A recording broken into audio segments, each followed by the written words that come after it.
Hi, I'm Steve Clemons, and I have a question. A year into his second term, is Donald Trump's foreign policy making the United States stronger or weaker? Let's get to the bottom line.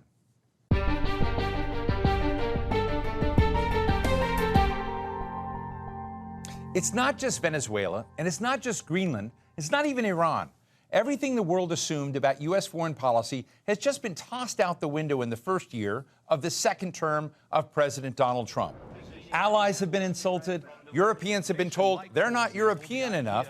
A new Middle East has been declared, and competition with China has just taken a back seat to domination of the Western Hemisphere, at least this week. Everyone's been put on notice that a new sheriff's in town, and the old set of assumptions about America's role in the world is just gone. So as Trump presses reset on just about everything, is he making America stronger? Is he bringing radical, much-needed change? How many America First policies might look like success now, but lead to damage down the road? Or vice versa? Today, we're talking with Christian Whiton, a former senior advisor at the U.S. State Department in the Bush and Trump administration, and he's author of Smart Power, Between Diplomacy and War.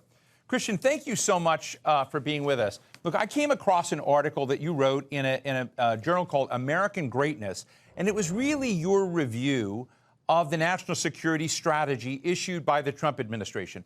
Christian, I'm interested in what you see as the positive case of Donald Trump in this phase of focusing on Europe. Well, thanks, Steve. It's great to be with you. I think it's a fundamentally sort of direct, honest, sometimes brazen foreign policy, and that's reflected by this national security strategy. You may recall in Trump's first term, there was a much longer, more elaborate, more polished national security strategy. It was shepherded by Nadia Schadlow, who's now at the Hudson Institute. A cynic might ask if Donald Trump ever read it. It was clearly written by committee. I think it was very compelling. But this document, which, again, I'm not 100% sure has Trump's direct fingerprint on it, but I think does at least channel his viewpoint. It certainly sounds like President Trump. Like, if you read it, it sounds like him. It's definitely direct.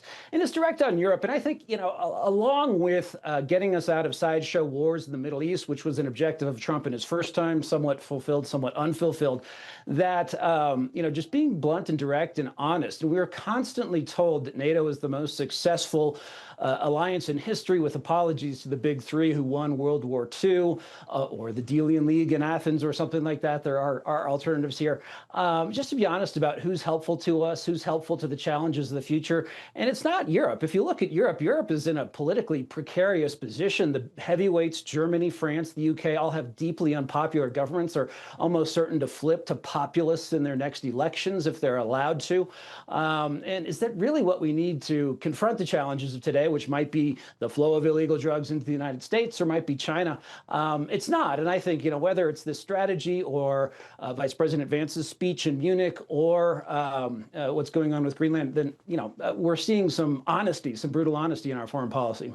I mean, what I think is underlined in the national security strategy, which is uncomfortable for many, it's uncomfortable for me, honestly, is where it talks about civilizational erasure in Europe, which is another way of saying, that those that are white Europeans are being challenged by those coming in, or maybe the kind of fundamentals of culture, on issues that deal with race and immigration and, multi-ethnic societies, which we've not seen this level of tension about before.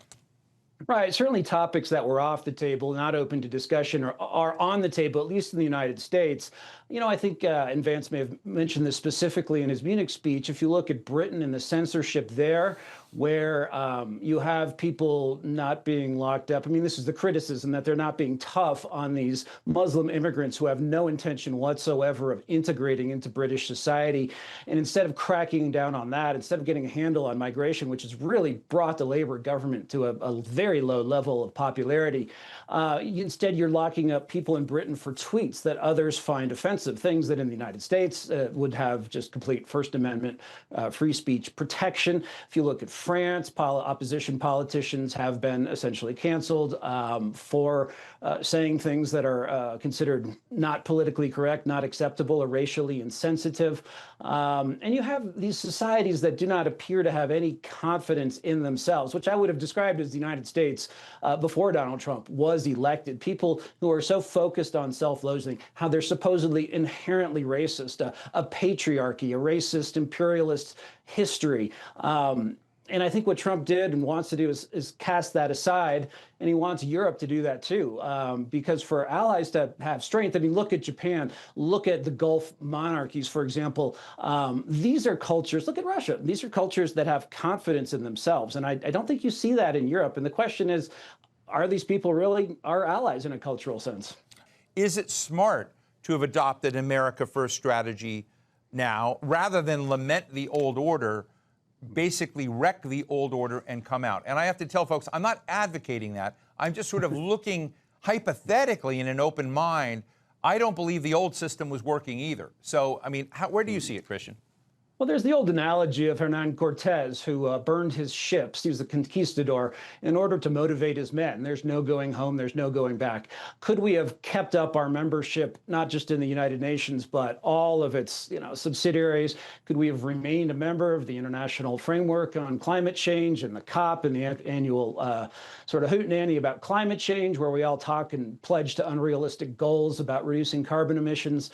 All of these things, or do you want to actually start sort of framing everything toward the years ahead, where we realize that the UN hasn't solved anything? As you sort of alluded to, you have a Security Council that doesn't have India or Brazil, but does for some reason still have France and Britain.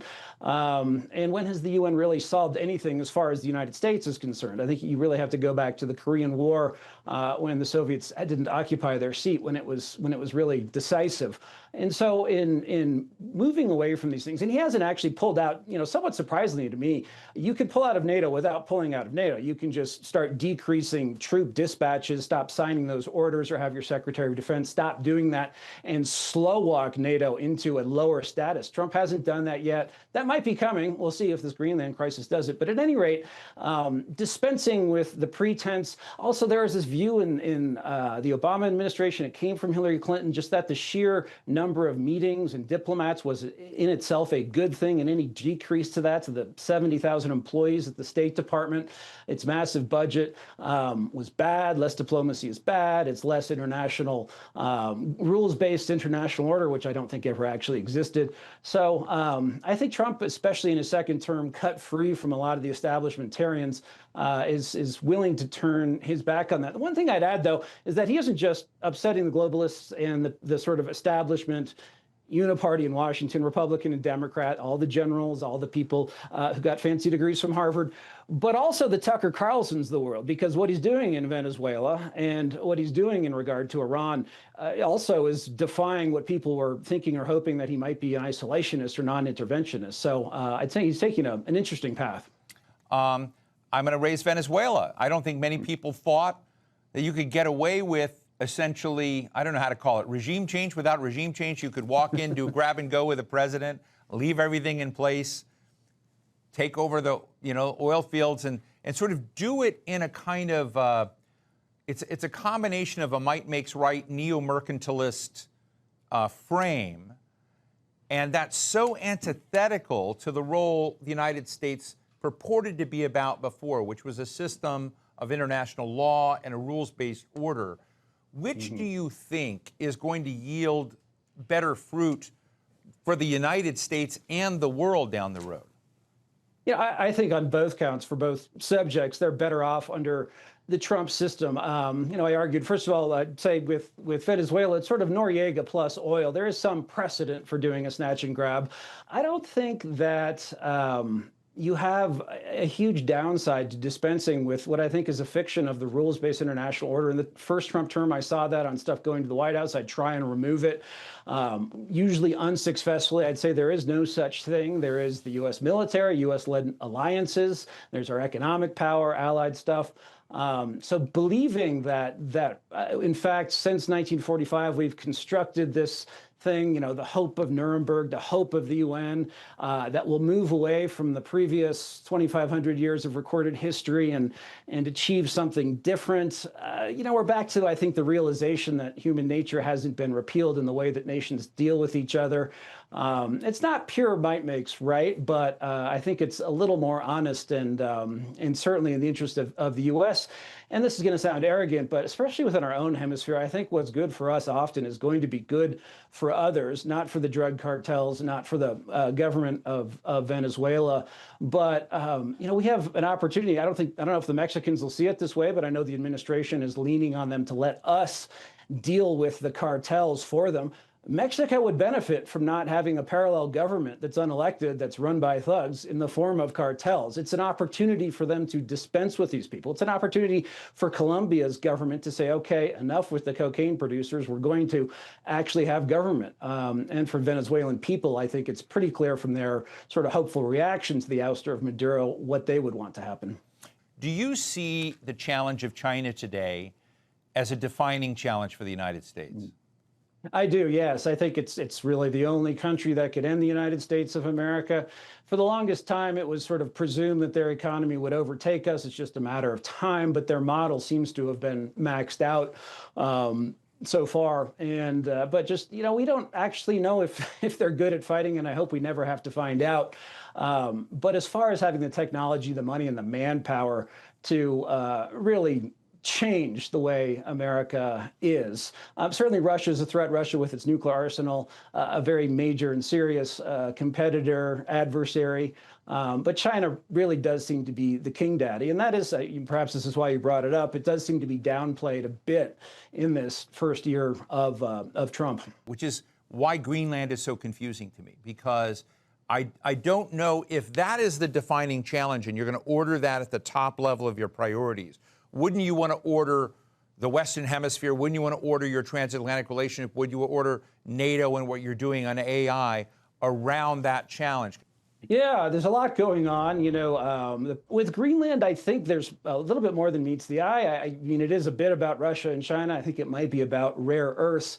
But in seeing the Europeans defend themselves, it's also sort of just, again, this realization that these people who assure us that they are our greatest allies and have some significant power. I don't know. It's very difficult to see it in reality. And when it comes to AI, again, I hate to sound like an arrogant American here. I'm not a huge fan of everything Silicon Valley does, but it does seem we've been very lucky in this case. Maybe it's not luck that the major AI companies are American.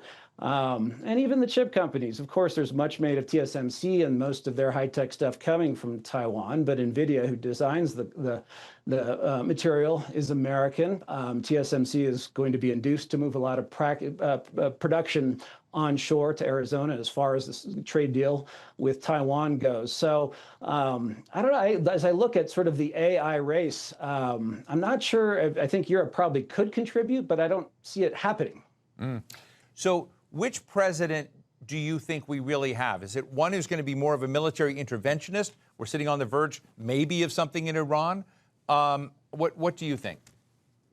I would just copy Walter Russell Mead and say it's basically Jacksonian. So neither interventionist but not non-interventionist. I think it looks realistically at what the threats are, and the threats aren't sideshow. It's certainly not nation building that is desired, wanted, or would be beneficial.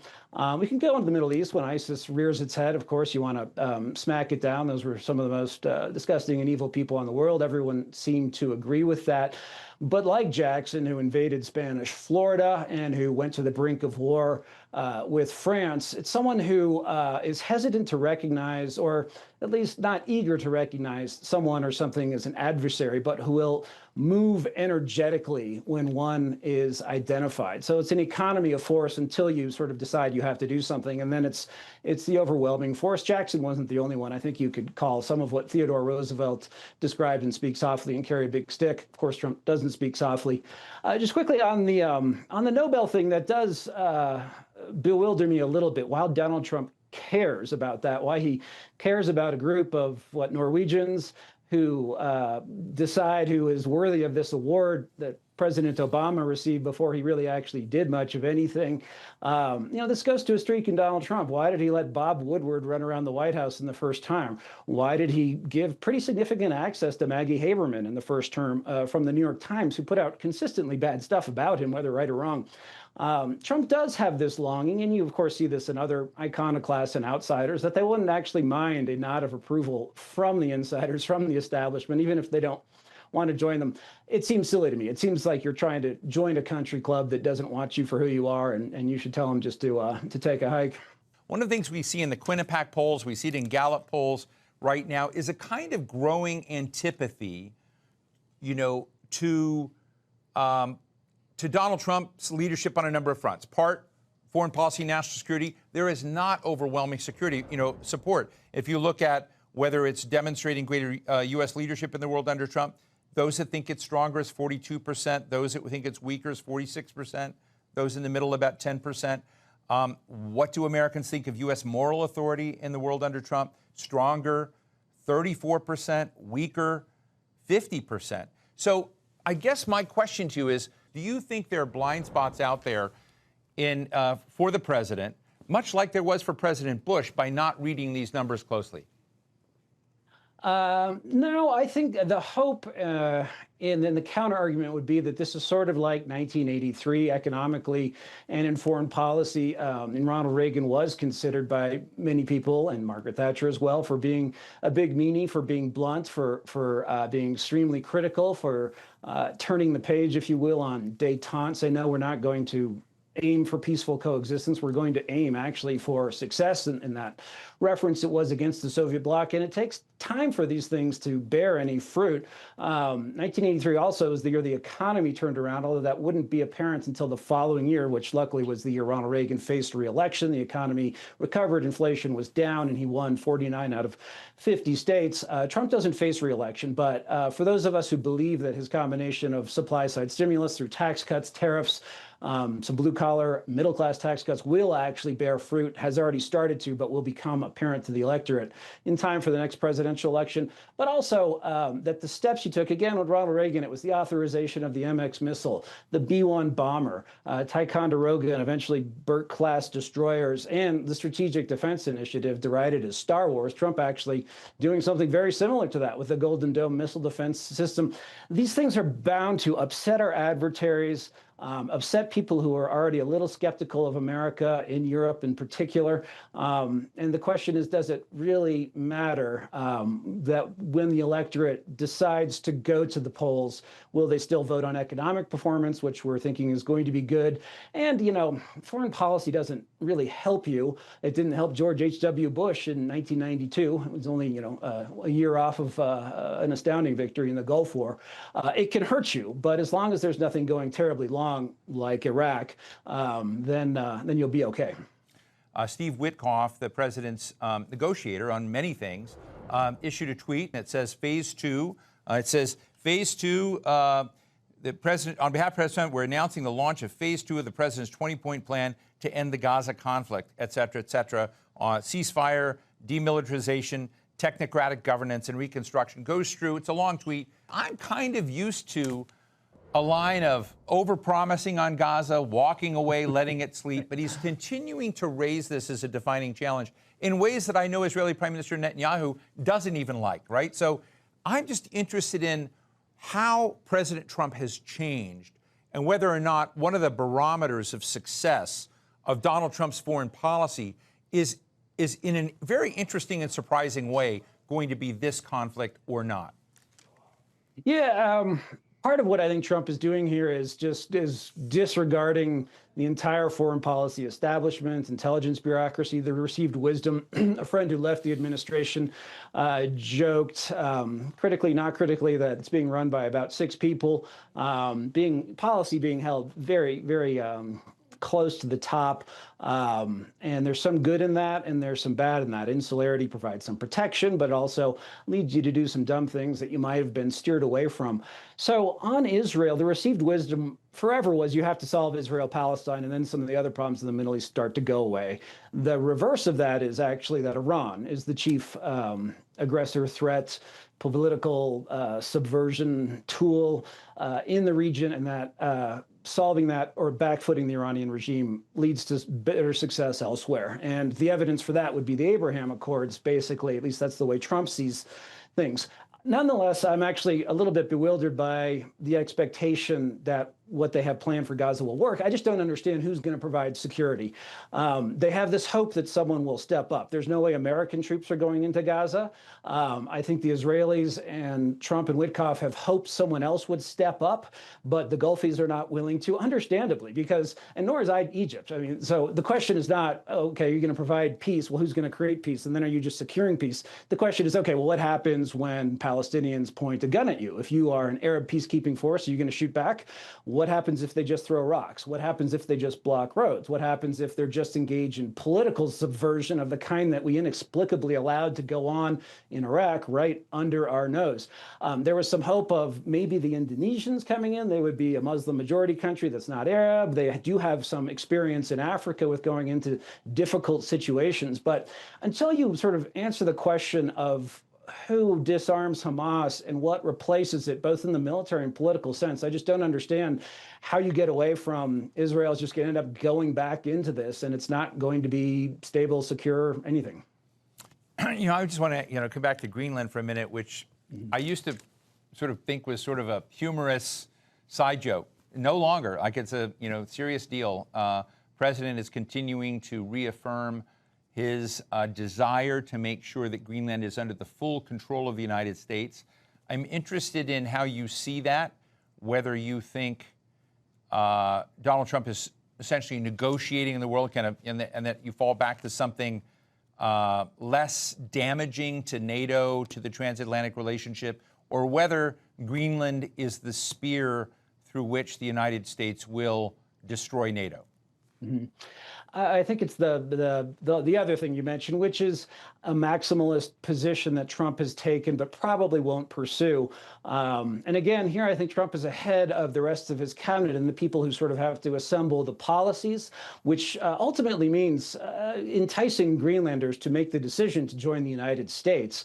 And of course, the representative and the Danish foreign minister were in Washington saying that that's not going to happen. We don't want that. But I think if you start to explain, and this is another problem, the U.S. government is terrible at this. I know the Russians, others think we're awesome at color revolutions and we know how to do political warfare. I think the CIA has either been out of the business of political warfare or terrible at it. Maybe they're good at the beginning, 1948 elections in Italy. I would argue, in a distinct minority, I would argue that 1953 in Iran was actually a success for the CIA in America. But going to Greenland and saying, listen, you're going to have a trust fund like Alaskans have, where your family is going to get money from royalties from oil and gas extraction and from other mineral extraction. And we're going to guarantee that that account has at least, let's say, $1 million per family within 5 years of becoming a territory and commonwealth. And also, you can have a Puerto Rico style deal, which means you're a commonwealth. You have all of the protections of being in the United States, but you don't have to pay income taxes. And you can be like an Indian tribe, a Native American tribe, where you can actually control who moves in. I don't think thousands, hundreds of thousands of Americans are going to move to Greenland once they realize how far away it is and how cold it is. But if Greenlanders are afraid of being overwhelmed. Anyway, making some of these positive arguments for Greenland, I think would be good, and they're just starting to do that now. And then just to answer the rest of your question, I don't think Trump is being totally cynical, meaning that what he says about Russian incursion, Chinese incursion into Greenland is a total lie. But I do think there is some of what's not being told, that he would like Greenland to be added to the United States to elevate him as a historical figure. It would make America the second biggest country geographically after Russia. Not a lot of people remember Andrew Johnson as being the president when Alaska joined the Union, but nonetheless, this would cement Trump further in the history books. Well, listen, I found this a fascinating conversation. Christian Whiton, former senior advisor in the Bush and Trump administrations. Really appreciate you joining us today. Thank you, Steve. So what's the bottom line? Over the past year, the traditional U.S. foreign policy establishment has just been shaken to its core. The men and women who make up that establishment, former officials and diplomats and academics, the media, only see value in the organizations created by the United States after World War II. But honestly, did the World Trade Organization help make trade between weak countries and strong countries more fair? Did the UN Security Council ever expand its permanent members since 1945? Was NATO floundering before Russia invaded Ukraine? Paralysis and inertia were built into America's foreign policy thinking well before Trump. He may be speeding up history, but he didn't start these trends. Not all Americans agree with their government's policies, foreign and domestic, but it's definitely America's plastic moment. The patterns of the past are crashing down, and new ideas are being tried in real time, abruptly and uncomfortably. That's how the future looks like it's going to be. And that's the bottom line.